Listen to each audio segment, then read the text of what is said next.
Hello.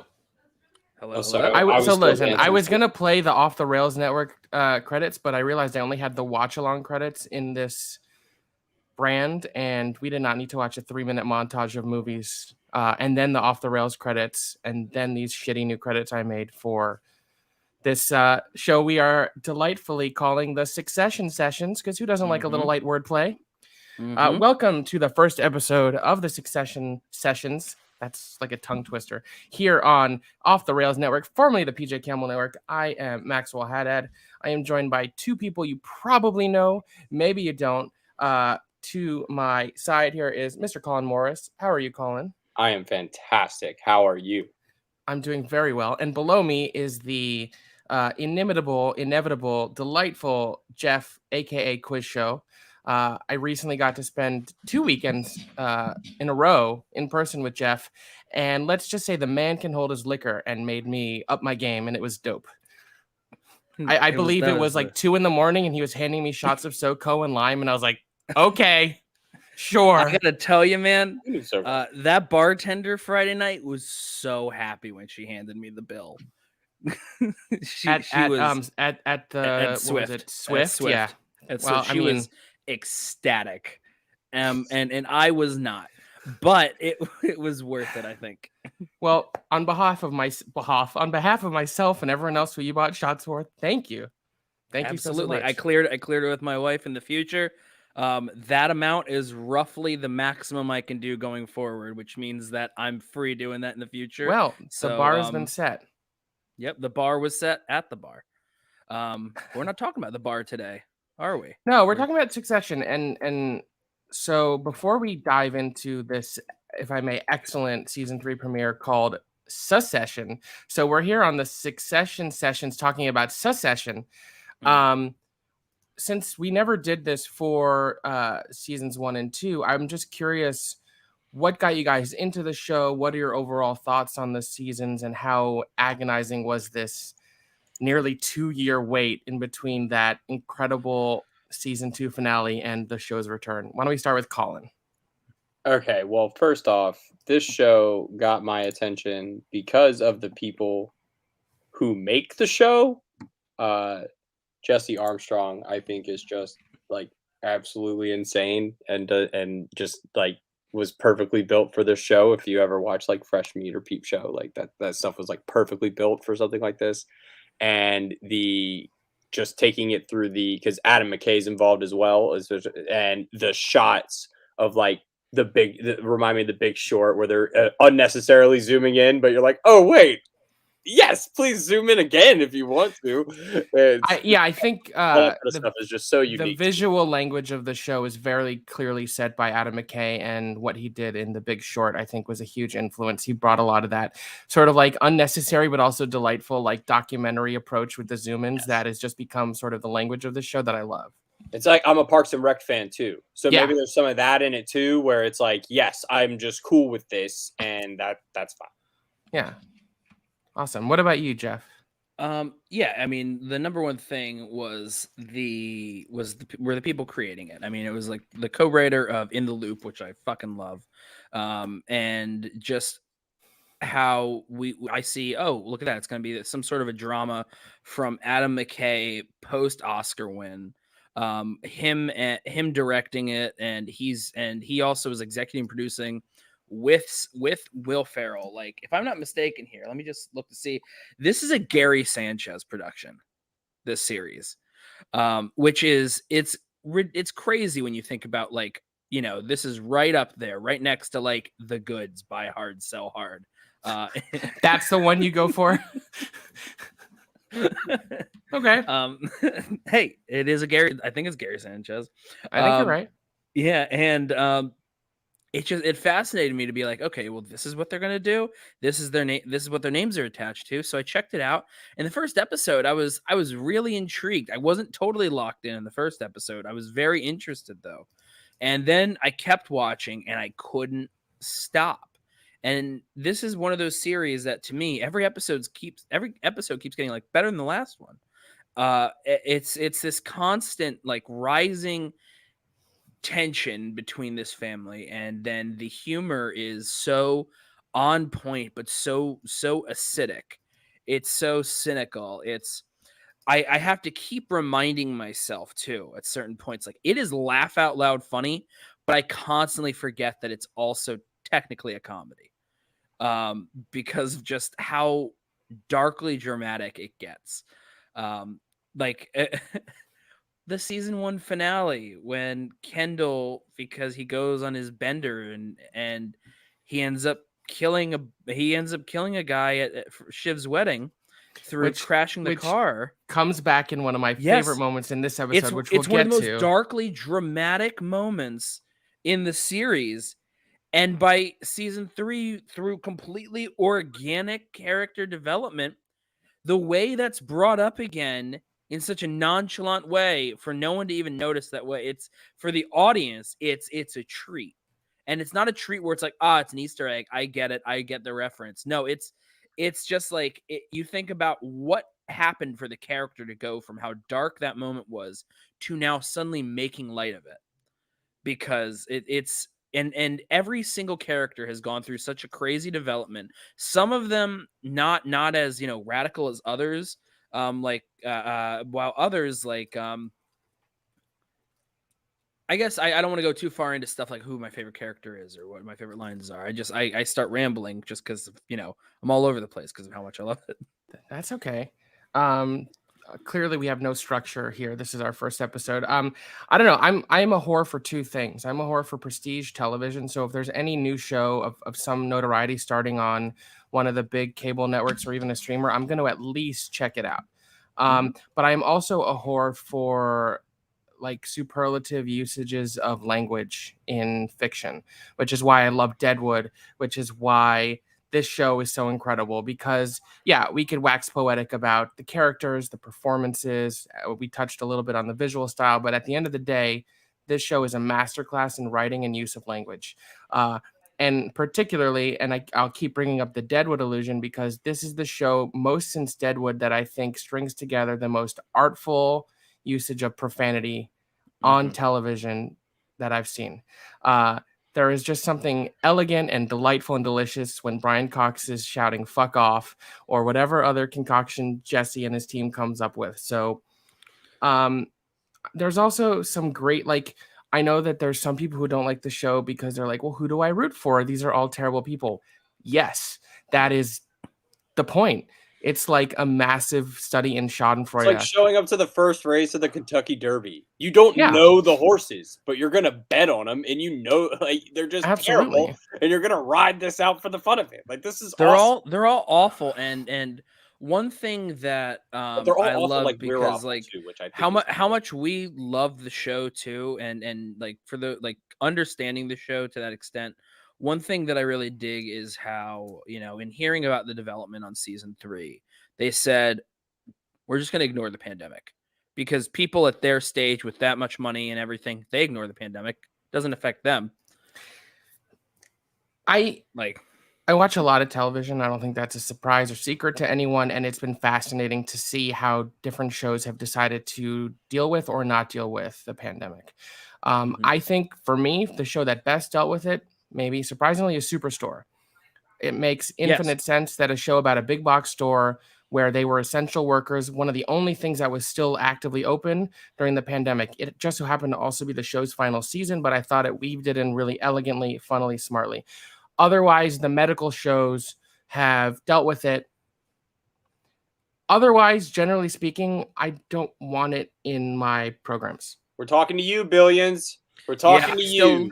I still haven't gotten around to the season finale. I like a lot of things in this back half of the season when they came back from the pandemic, but the way they try to address the pandemic has been messy, to say. Let me take a shot in the dark here. Did either of you watch Ballers? No. I gave up after season 1. Okay, so spoiler alert for Ballers. The final season is The Rock finding out that he makes too much money to show up on set for this show all the time. And so all the shots are like a day they spent shooting shots at like the Kansas City Chiefs facility. And otherwise, it's him being interviewed in front of a screen for most of it for like a documentary.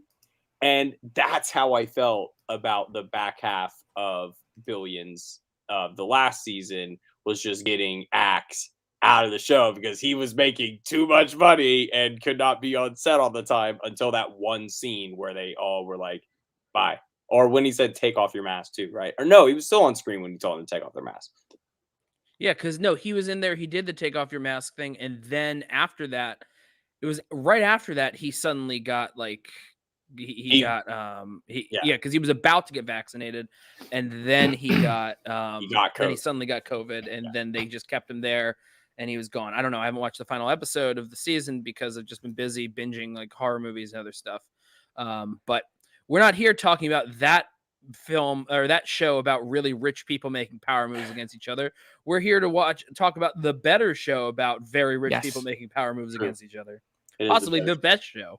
Well, yeah. So, yes, the season 2 finale of Secession was a masterpiece.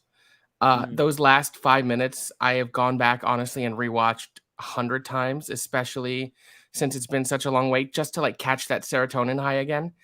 Because when that ball dropped and Nicholas Bertel, who by the way is a fucking genius, when his music kicks in, and the way Jeremy Strong as Kendall goes, but. Like, that is the stuff of TV legend. And when you couple that with the extended production schedule because of the pandemic, there's an easy thought that, well, how are they going to live up to what they have laid out? They did.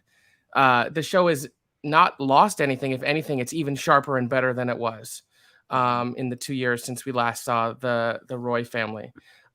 Should we do this like a recap and just sort of walk our way through, or do we want to just bounce around? Do we want to go character by character? First question. Forgive us for those who are watching. We're figuring this out as we go. Choosing? Which non-extradition country are you guys picking? Where's Sarajevo again? Pretty sure it's in like the part in between Europe. Because I know that's where they are at the end, but right before that, they were in the Balkans. They were just all over the place. I think I'm going to go. Sarajevo is the capital of Bosnia and Herzegovina. I feel like we could. I feel like I'm going character by character. I feel like I'm going to Laos. I'm going to the Vatican. I'm be real honest. That was a joke, but like I'm going to the Vatican. Like if I don't know what countries are non-extradition. I feel like he's tight with the Pope. Like I feel like that could have been a move. Like he definitely could have got a call into the Pope. He seems like the kind of guy that would probably have that kind of power. Maybe the Pope that followed Kendall. Right, maybe the Pope that followed Kendall. Exactly right. Was that just an elaborate joke, or are you being? I definitely just came up with that on the top of my head. He's been planning that all day. It's a Pope. He was like, okay, I need to bring up non-extradition. I need to bring it to the Vatican so I can tie it back together with the Pope joke. Yeah, great. It's like Jesse Armstrong, eat your heart out. Boom. Sessions talking about secession. I think we should do character by character only because it's like if we go, because part of the thing is sometimes characters they have a big part in an episode, sometimes they don't. Like Connor was barely in this one. Yeah, he was basically there to be told stay in the Balkans, and that was it. Let's do Kendall and then Logan, and then we'll do the candidates for CEO. Okay, that's good. Yeah, sure. Kendall's on some shit right now. He is high. Well, I just want to bring something up real quick before we really get into it there. Everyone had when the Emmys had come around, everyone had like pegged that it was going to be Jeremy Strong over Brian Cox, and Jeremy Strong did indeed win Best Actor in a Drama at the Emmys, which is so funny because once again I have to remind myself this is technically a comedy, and and I think to myself, like, Brian Cox is so much he's so much larger than life in this show than Jeremy Strong is.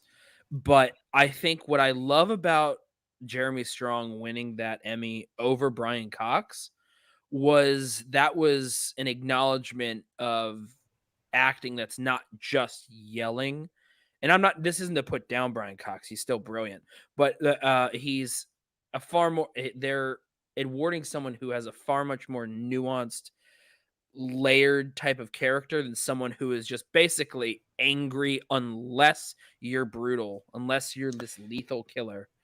Yeah, I, Brian Cox is incredible. I don't think any of us are impugning him, but his character is often operating on one frequency. He's perfect at it. He is imposing. He's intimidating. He is the patriarch of the Roy family. And like I said earlier, no one says fuck off better than him. And, talking season 2, that bore on the floor scene is good enough to win anyone an Emmy, right? But what Jeremy Strong is doing as Kendall is, like you said, much more nuanced. There's more layers to it.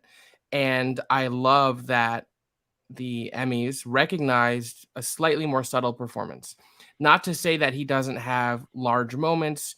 Kendall is nothing if not an erratic human. And in every episode, you don't know what Kendall you're going to get. He could kill someone. He could be high. He could be down. He could be. And this Kendall we saw here tonight reminded me more of the back half of season 1 Kendall before he killed that guy. Right? He sort of feels invigorated again. He's chasing the high. It's not drugs this time, it's power and success on Secession, on the Secession sessions, and this episode's called Secession. Success. Give me a stroke. I think it was better for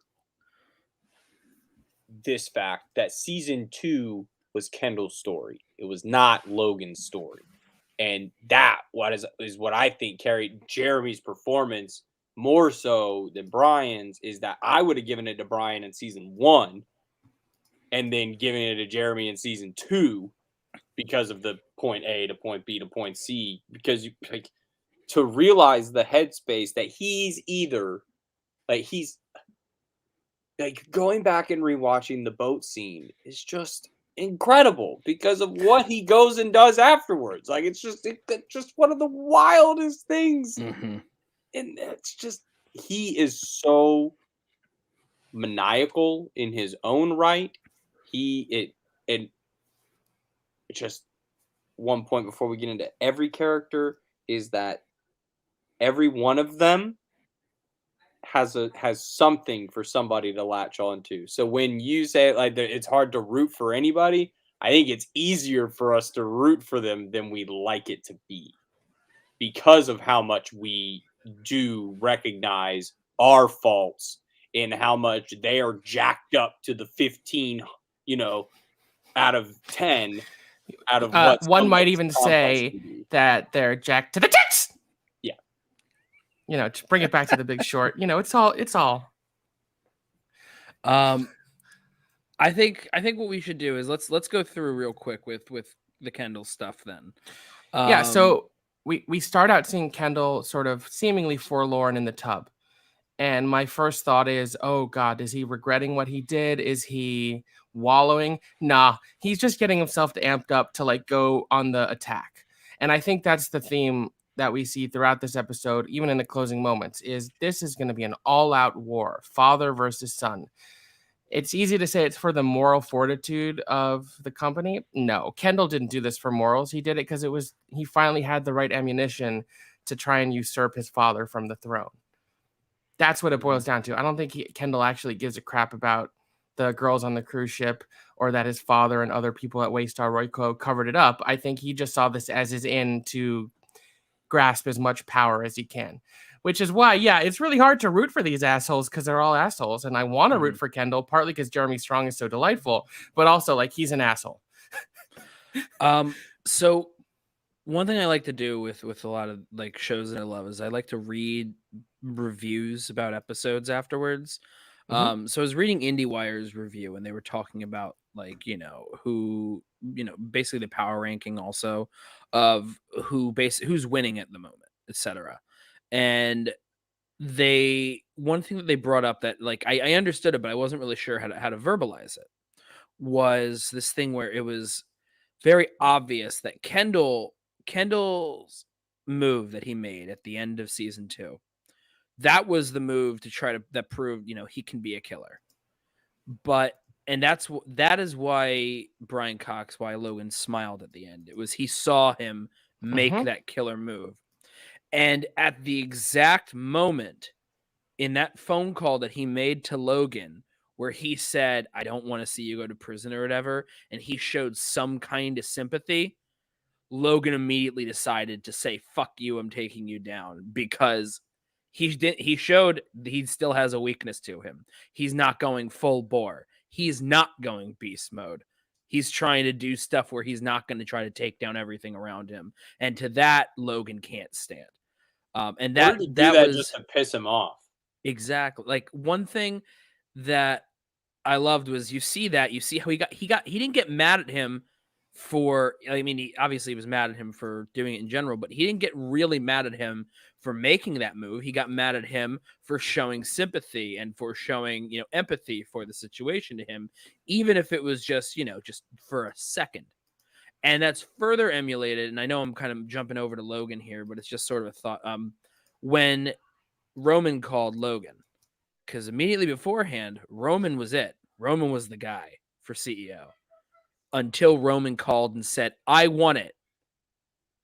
But that sealed him. So Kendall shows that he can be an adversary to Logan, but he still has a ways to go to actually possibly beat him in the long run. Do you think it was the butt, or do you think it was all of the fumbling and hesitation before the butt that led him? No, it was everything from the butt onwards. I think he saw through him immediately.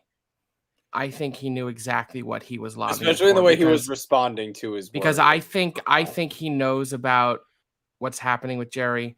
I don't think there's anything that goes on. What leads you to believe he knows what's going on with Jerry? I just don't think there's anything that goes on under his nose that he's not at least tangentially aware of. Even if not, looking at Jerry a little bit. The fumbling was enough to see he doesn't have the strength, and I think that was partly his plan. Yeah, I mean, hey, Logan once again, it just showed Roman.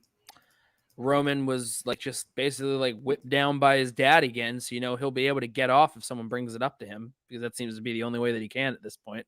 Just talk shit at him. So you're like my boss now? So the one other thing, and we sort of mentioned this a little bit, but the one other thing about Kendall that was just delicious this episode is they're in the car, right? And it's Cousin Greg, who, by the way, is the gift that keeps on giving, right? Always. I look back to the pilot of the show, and Cousin Greg is getting this job at an amusement park, way down the line of Waystar Royco businesses. And to see his relative ascension, and yet he's still fumbling through it. However, to a certain point, I do think he's a little smarter and more savvy than he lets on. I think his bumbling personality is a bit of a defense mechanism, because he's I don't know. The stuff at the end was kind of really. Well, he's a silly idiot, but remember, Kendall would not have had his ammunition to do what he did if not for Cousin Greg, right? So Cousin Greg came in clutch there. Oh yeah. Now I did see this in a couple things that I was reading about it, and that I do agree with. There is only one thing in this episode that I did not get that I wanted to see. And I get it for the sake of the story that they're telling. It wasn't time yet, so I know when they do give it to us, it's going to be all worth the wait. We did not get a Tom Greg scene. We did not get a scene of the two of them together and Tom just mercilessly word beating Greg around. That is that is by far one of my favorite things that occurs. I think in terms of character pairings, Tom and Greg is top 3 or 4 pairings. Mm-hmm. I have to imagine the writers know this and will bring them back into each other's orbit, but right now they're literally on opposite sides of the battlefield, right? So for the time being, we don't know what Shiv for the time being. That's true. But Shiv, we'll get to Shiv, but about Kendall when they're in the car with Cousin Greg, and Kendall's like, who says I haven't killed anybody? And then he goes, the juice is loose. I have not laughed as hard in a very, very long time. I don't laugh a lot at shows. I don't laugh a lot when I watch that. When it's just by myself or just pulling in, for whatever reason, I don't laugh that much. I audibly guffawed when he said that. First, I went, "Oh my god," when he said that line out loud, and then when he said, "The juice is loose," I died. fucking howled. Wait, I'm trying to find the line where he told Greg, "I need you to shove the socio-political thermometer up the Up the country's ass ass. and tell me what's up." Like, I was done. And he's like, "We need to keep it air sealed. I need a clean Airtight. jar." Like, he's just on this other level of bullshit that no one on television. Well, of course, you know what he needs, right? Oh, You know, 100%. he needs the slim fitting chinos of marketing things. Cool tweets. Oh my God. Fuck you. Wait, Fuck you. are you saying you haven't found some tweets that you want to remember later and written them down in your journal? We were sitting on the couch thinking that Greg had totally sent something out on the wrong Twitter account, and that was what was going to like be the downfall of the episode. But no, Greg held it together. He just he writes was better shit. than the average NFL player. The idea that he just writes, he doesn't save tweets as a screenshot or anything, that he writes down tweets that he sees online is so perfectly Greg and perfectly I can hilarious. pass those along to you if you think they would be relevant information. We can no, find I them. think we can find them. You know, they're on Twitter. Like, Get some of the BoJack writers. That's the thing. So is you like, Of course, Kendall watches BoJack Horseman. Of course he does. I think it kind of bothers me that the Emmys like have to differentiate between comedy and drama, because I think in like this second golden age of television, the line is increasingly thin. yeah, this in Atlanta. It makes perfect sense that this is in the drama categories because it's dealing with heavier subject matter and it's an hour long, but this is as funny, if not funnier, than any show on TV right now. Oh, The only show that makes me laugh as much as this right now is Ted Lasso, which is definitely a comedy, but also this season had like some of the most poignant, dramatic moments I've seen on TV in years. Yeah, the There are funeral only- episode there are is only one a of the couple. darkest, but Oh, most yeah. like, poignant things I've ever seen in my life. There are only a couple of shows on right now that I would say are you know, just for the sake of comedy, funnier. I think at the top of that list is What We Do in the Shadows. But also, I think that What We Mythic Do in the Quest Shadows is also pretty damn hilarious. Mythic Quest was going to be up there as well. But I think to me, What We Do in the Shadows might be one of the top, like one of the funniest shows I've ever seen. So that's why it's like Secession is such like a blend of everything there. I don't quite put it at the exact same level of just pure comedy as What We Do in Sure. the Shadows. Like that and Veep are like two of like the top ones for me ever. Oh, Veep is like fantastic. the Veep, And Curve, I think of course. I think that the Veep series finale feels like the exact sort of tone that this episode was dealing with. The idea of just everyone trying to juggle so much. I'm assuming you guys have seen this series finale of Veep, of just going just room to room of people in rooms talking and bullshitting and cursing each other out because they're trying to make these specific power moves of who's going to be the next one. There was never room for a Veep-sized hole in my heart because Succession immediately swooped in and filled it and then some.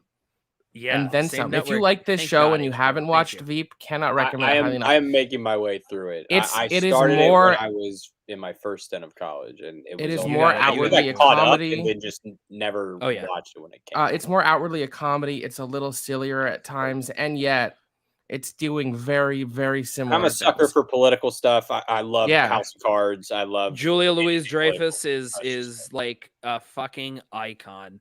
Even if she had never done anything else, if she had only done Veep, she'd be an all-time great. One of my favorite episodes is the midterms episode, and what's her name? Heather, the daughter. No. The main girl. Who's the main assistant? Amy. Amy. Yeah, and Amy's dad is like in the hospital or some shit, and she's like, "It's the fucking midterms, Amy." Like, you're right. I can't go. You're right. And then she's like barely holding her life together, and she's like, go. Is like a real human for like 5 seconds with her, but other than that, by the way, I know there are a few people watching, so if you have any thoughts or questions about the episode, don't be afraid to use the chat. It's there for a reason. Yeah. Who would you guys pick as CEO? That's really why don't we get into that? But I mean, like, why don't we wrap up our Kendall thing, because we just sort of like we're applauding Kendall here, but also at the same time, by the end of it here, treat your ex-wife better. Something that IndieWire wrote, and I know I'm citing them again, and the idea of like, you know, people talking about something and citing other critics, I don't really know what the take is on that, but I think that it's worth bringing up because it makes sense. The idea of who's really on top right now, it feels like Kendall's on top, right? And it has Logan having to step back now to assign someone else as interim CEO. But when you actually take a look at this here, what is Kendall's ultimate play? Because Lisa Arthur couldn't fucking figure it out either. What was it? It's like she said, you want to somehow take out your father, take over the company without implementing yourself in any of this. Or ruining the company so you lose in a shareholder meeting. And he's like, right, yes. right. And then he's like, all the things. It's like a like, just go Bojack and shit. It's like it's not like gonna happen all over the place. And it's like when Naomi comes in and gets Greg to open up the Godfather's bottle of wine, and you hear Rava go, "It's covered in dust. Couldn't you see?" Like.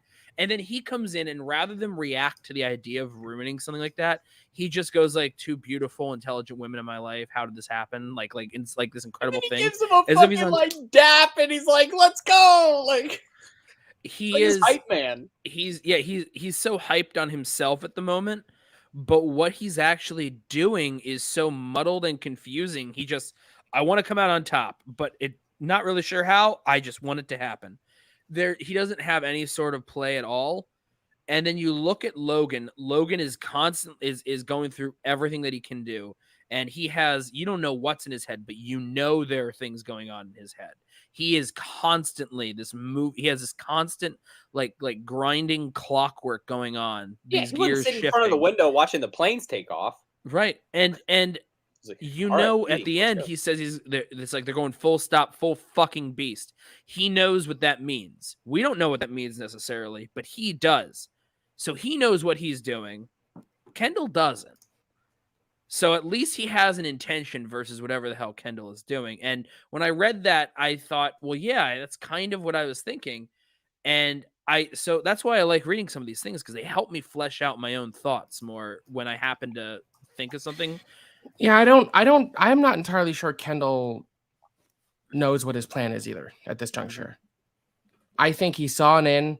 I think he had an opportunity to make a power play, and then he was like, well, I'll figure out where the cards are going to fall thereafter. I think he's along for the ride we are. You know, in a just society, the moral accusations against Logan would take him down. And then maybe Kendall could be the white knight son who comes in and takes over the company and steers it in a more prosperous direction. Is that going to happen? Not on this show.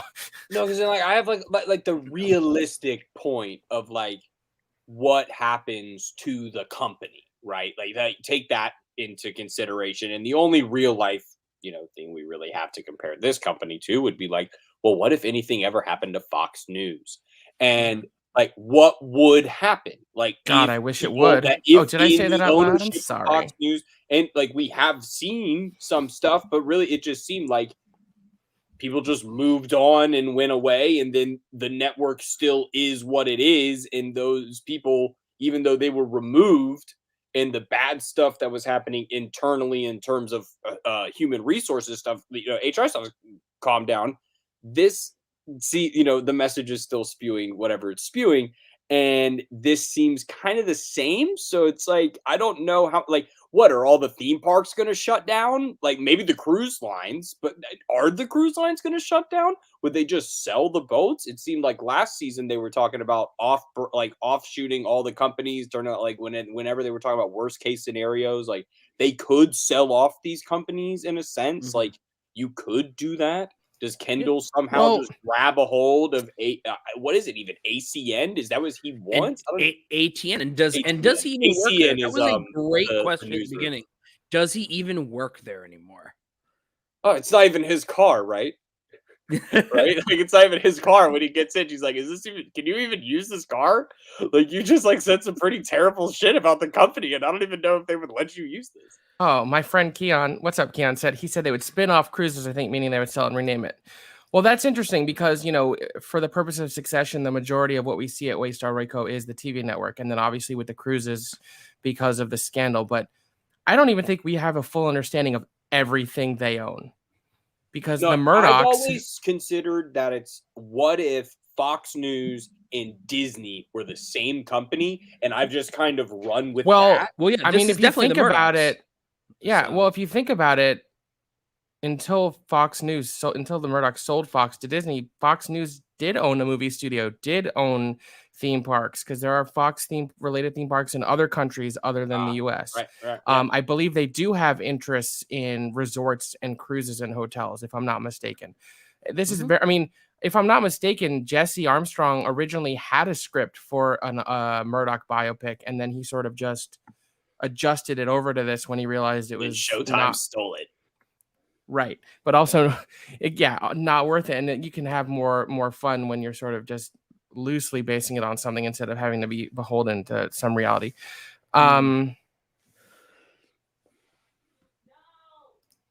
So, I mean, we kind of went over a lot of stuff with Kendall, but let's talk about Logan, because I think that'll help us kind of like ease into the whole thing about Can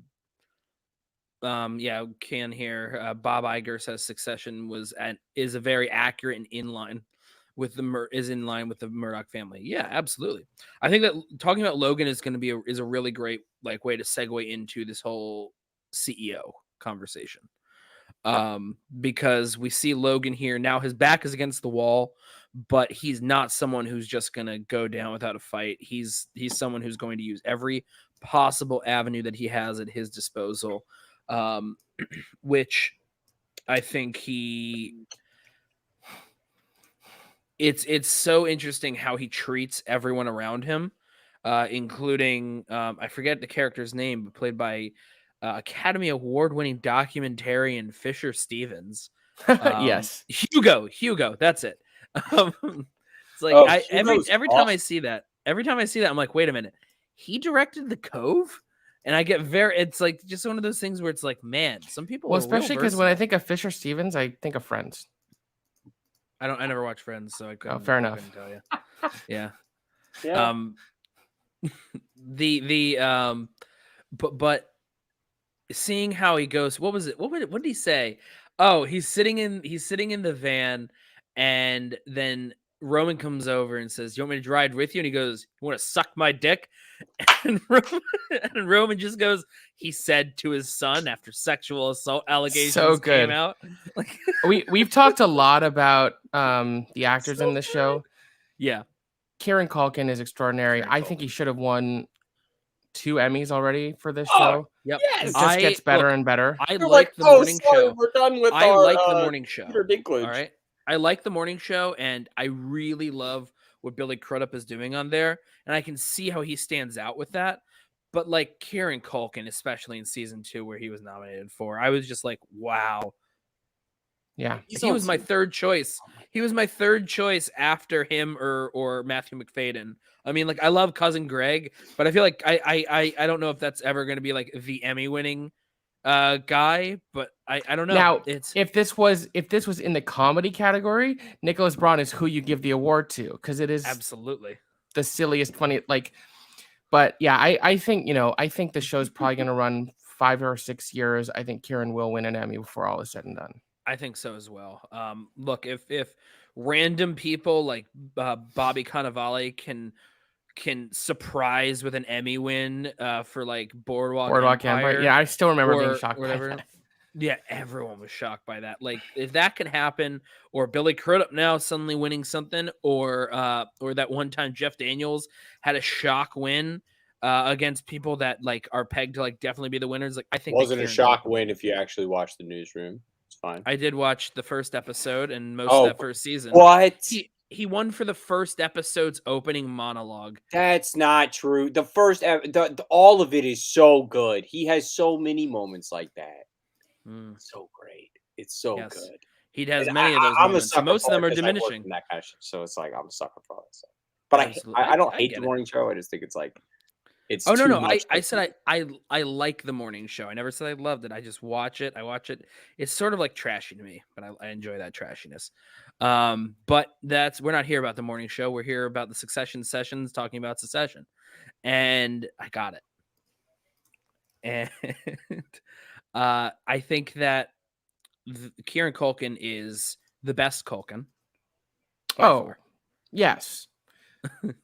Talent-wise, absolutely. And how awesome is this that it's the second 90s family to produce like a later version of themselves. I want to talk about how good Kieran Culkin is. I know I'm interrupting. I just want to get this off my chest because I know it's a big take to have. I liked his skit in movie 43.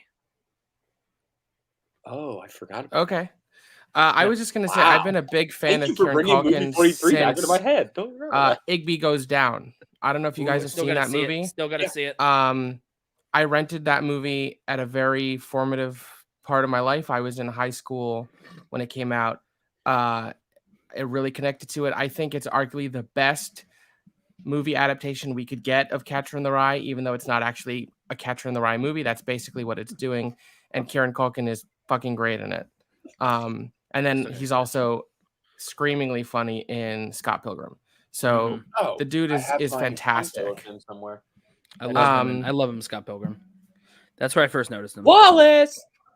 So let's see. Who else are we going to talk about? Because we have about 10 more minutes. Before we go to somebody else, I've just forgot that Hugo was fucking George Minkowski from Lost. He was on the freighter. Yeah. He was. Totally forgot that. I racked my brain and I was like, "Where have I seen this dude before?" So the other new cast member we get is Sanaa Lathan, who was much hyped about joining the show. I think, without going too deep into it, the show definitely needed to add a little color to its cast. Listen, it's about a family, so to a certain point, you can use that as justification, but the world is not as white as Secession, so it's nice to see him expanding even a little bit, and hopefully they will continue to do that, because other shows that are similar have done a better job of being more inclusive with their casting of all races. Off the soapbox, but Sanaa Lathan, I think, is going to end up being a major player. She definitely has some intrigue behind her. Interesting to see that Shiv went to approach her, and yet she ended up going to work for Kendall. So she's going to Keon had a comment, but we'll get to it in a second, I think, when we get to Shiv. Because I was going to say, I feel like Shiv is probably like the next logical person to really discuss with this, only because she's gotten, how fucked over has she gotten time and time again? I feel there's a safe argument. Some of it's her fault. And I feel there's a safe argument of it is her fault to be made that Shiv is, on her best day, the most capable of the children. Oh, absolutely. She has the highest ceiling of anyone and the lowest floor. No, I think that goes to Kendall. I think maybe Kendall on his worst day would down. I actually. Who said I didn't murder somebody? But Roman did down a satellite. Like, he did make a satellite explode on a launch pad because he wanted to accelerate. And Connor is just Connoring out there in Connorland. There's nothing to really talk about with Connor. Kill yourself if you bought tickets. We can use this to make money. We can get all those hipster fucks. Okay, so let's talk a little bit about Shiv. So obviously, Shiv maybe is deciding what to do because, as Keon said, we may have covered this. But where did Shiv make her car turn around to at the end? Was she going to Kendall's? Was she going to team up with the other shareholders trying to overthrow her family? I think Shiv was going with the other shareholders. So there was a bit of a kind of, if you're paying attention to what everybody's wearing in the coming up part at the end of the episode, when Shiv meets Kendall after she gets out of the elevator, she is still wearing the same suit that she's wearing in episode 1 when she says, here's the motherfucker that started this whole thing. And he's still in the same, and it seems to be wherever Kendall is. So it seems like she's going to Kendall. And if you look at all the Succession stuff, she's seemingly with him, all the promotion stuff, if you kind of start piecing everything together, because these people are maniacal with their... I'll say this. As I said, I think Shiv is the most capable. And I think it's already clear to a certain point that the writing is on the wall, at least with the context we have thus far. It seems that if you're paying attention, Kendall has a stronger ground to stand on right now after the bombshell at the press conference. And Logan has always been a chaotic figure. And I think there is a lot of people in the world of the show who were just looking for a reason to finally actually be able to turn on Logan. Other media outlets, lawyers, political figures. I mean, we saw how the conversation went with the White House. Doesn't look like it can get help from the president either. And if Shiv is smart and paying attention and connecting the dots, she may see, because right, she may see that Kendall may be a better winning ticket, because to the point that Shiv is the most capable, she also may also be the most maniacal and willing to turn against anyone if it's going to further her career. Okay, so I was going to ask this seems to me like a very important question if we're going to truly like understand Shiv, because we've seen her go in many different ways. We've seen her be this political savant. I mean, that's her name, isn't it? Shavant. That's her name. Shavant. I get it. Yeah, Shavant. Thank you all so much for watching the Succession Sessions. We'll be back next week. And she just seems to me like there's some part of her that wants to be a good person, but there is always a little bit of Logan in every one of those kids. And Shiv maybe sees that the best version of that company is through her brother. And if it's gonna be, if the company's gonna exist, she believes that a Roy should run it, and maybe it's the right way. Because Logan sits her down, is like, what would you do? She lists off everything, right? Then that was what Keon mentioned before, with spin-off cruises, all that stuff, and laid out all the plans of what she would do. Like, she definitely has some understanding of what's going on, even though she has zero experience. So maybe she just she might be the one you don't know her motives the most. Like, what, Tom blew her a kiss at the end? Are they getting divorced? Like, she should have nominated him to be CEO, to be honest, because he would be the perfect patsy for this entire thing. Right, but I think he knows that it would be a patsy at that point. 100%. I think that he knew. Is he smart enough? I think we're supposed to think Tom is smart enough. I think that he knew to not actually put himself up at this point, because he said it out loud, acknowledging like he would be the one that would have to be the face of all that bullshit, and he doesn't want that. And on top of that, he's dealing with her, and I think that that what he wants is it for it to not be him, but he doesn't want it to be her now because of how he feels. That's why he said yes about Roman and about Jerry. He didn't want to support Siobhan, and I don't think that it was reverse psychology like Logan kind of thought it could be. I think Keon brings up what Shiv doesn't know is that Logan kept Kendall out of jail for killing that person the night of her wedding. At what point does Logan bring that up? Because that is definitely that you have to assume that Logan held on to something to be able to drop that bomb. But at what point does that bomb? Is there a pros and cons list that Logan has to go through that he's more implicated in it than, exactly, because he ran a cover up of the actual death afterwards, so he would implicate himself if he were to bring it up too. So he would it's basically like a need to know. It's like if anything would ever come up about it, like, oh, something came up about this thing that I know nothing about, he would have to be like, well, your brother one time at your wedding actually drove this dude off a bridge to get some. That scene in season 2 when Kendall really wanted to tell Shiv and he couldn't. God. Oh, that was great. Oh, when they were all yeah. just the two of them in that office, and Yeah. she's like, "What can't you tell me?" And he's like, "I can't tell you." And he's crying, and he just hugs her. Something that you never see the siblings do: hug each other. Another great cast member on this show is the mother. She Pinky? is also the mom on Ted Lasso. And yes. So she is so good. I just want to bring up something right here before we start to wrap up with it. Pulling up, just we know next week's episode is called Mass and Time of War. We're going to have episodes this season directed by Kathy Yan and Lorene Scafaria. So that's exciting, because I am a stan of Birds of Prey. I love Birds of Prey. And Hustlers was great too. Yeah. So, and I'm she's psyched dating to see that. Bo Burnham, so good for her. Yeah, absolutely. That is exciting. And Kathy Yan, just very excited to see what else she's able to do with more of the mainstream stuff after Birds of Prey. Dame Harriet Walter. And I am very curious to see what happens next. I think that the biggest thing now is I didn't know if the end of the episode was going to be that imagery from the season trailer that showed him like out in the street and like throwing his phone down or whatever.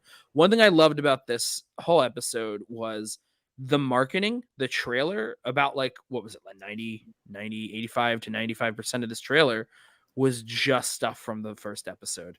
We got a brief glimpse in the trailers of knowing that Alexander Skarsgård is in the season and Adrian Brody is in the season. Exciting.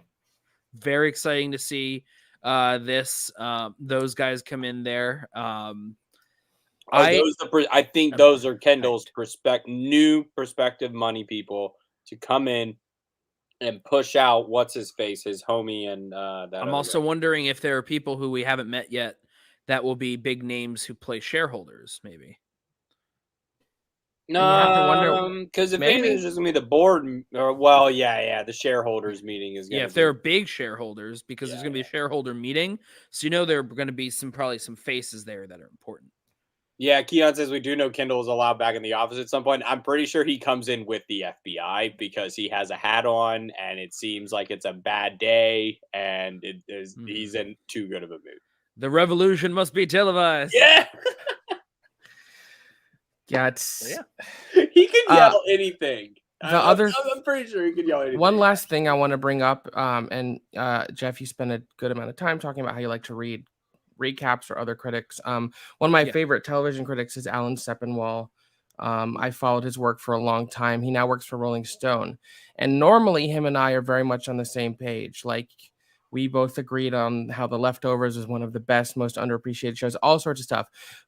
One of the things we frequently disagreed on was he was not crazy about the first 2 seasons of Secession. Fine, everyone's entitled to their opinion. He has now made a turn. He has seen, I think, 8 of the 10 episodes of season 3, as most critics have. And he's like, 7. He was like, 7. He's like, they finally got me. This is fantastic.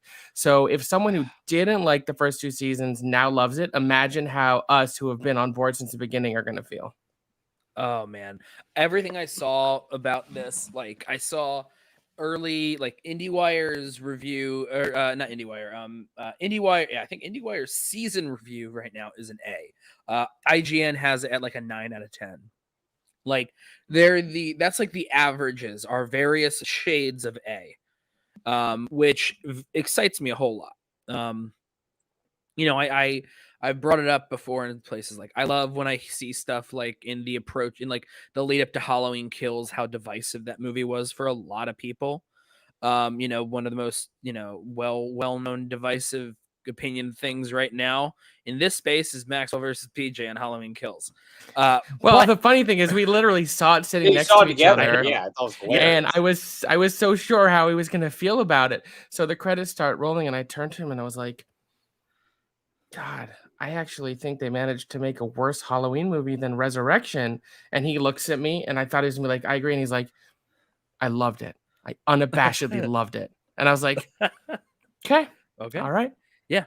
So It is rare like, that PJ and I disagree that vehemently on something. That's how I So feel when I'm the one that loves Titans in the conversation. Ugh. And I'm like, yeah, I gave up after season 1 with that. I did I that just haven't as a way to watch. seen any of it. Anyways, I only bring this up because I love going into something that's divisive because I don't know how to feel about it. When it's something I know I already love, that is already widely beloved, and then to see people who loved it or to see people that don't love it find out that say it's even better than it was before, that kind of excites me even more because it makes it's hard to try to stay hyped about something because it's all you want to temper expectations in case something isn't necessarily as great as it could as maybe you want it to be, because everything should be on equal footing until you see it because you haven't seen it yet. But God, I fucking love the show and I'm so excited week to week. And it's been 2 years and it's the best thing that's on television and it's only 1 episode into the season. Couldn't agree more with everything you said. There are a few things I will let myself get hype over, but I'd rather temper my expectations and be pleasantly surprised than disappointed. But I am so all in on Succession that like I expect every episode to be fantastic, and they have not really let me down.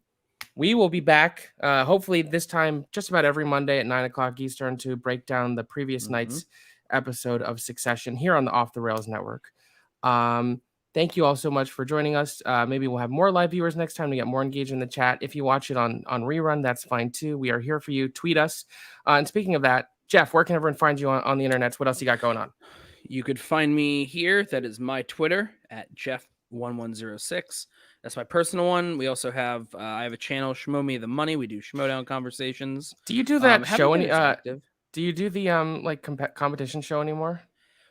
We haven't done it in a while because like I've been so busy with so many things, buying a house and just work things and whatnot, that we just haven't been reaching out to people. Also, it worked a lot better, with everyone locked inside. So more people unavailable. We've just been less busy, or we've been less available to like think about it and less, eager to even reach out to people. So we've been lazy too.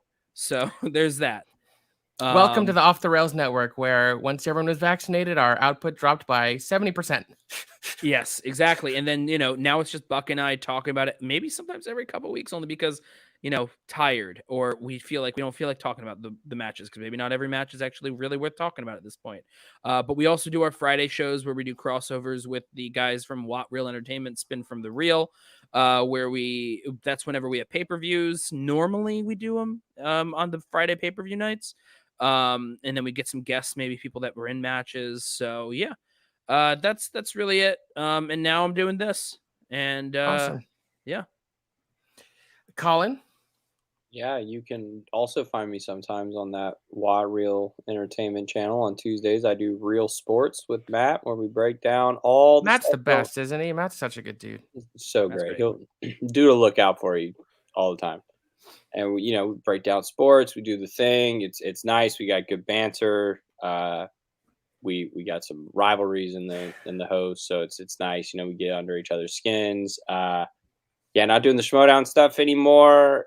Took a step back from that because work got wild. So if you ever find yourself in Charleston, come check out the College of Charleston, where we put on great sporting events and great streams on Flow Sports.